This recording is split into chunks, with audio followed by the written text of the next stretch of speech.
Егер сіз ораза ұстаған болсаңыз, жалған айтудан, өтірік сөйлеуден бойыңызда аулақ ұстаңыз.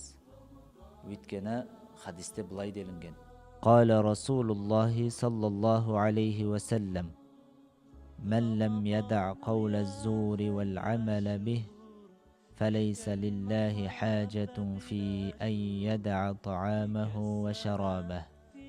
Равахул Бухари.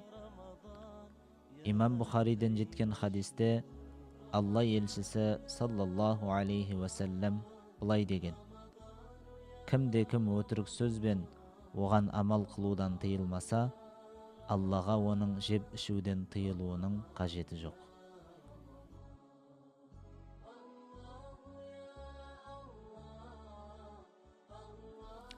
Алла Тағала баршаларымыздың ұстап жатқан оразаларымызда, оқып жатқан тарауих намаздарымызда, жасап жатқан дұға тілектерімізбен ізгі амалдарымызды қабыл етсін.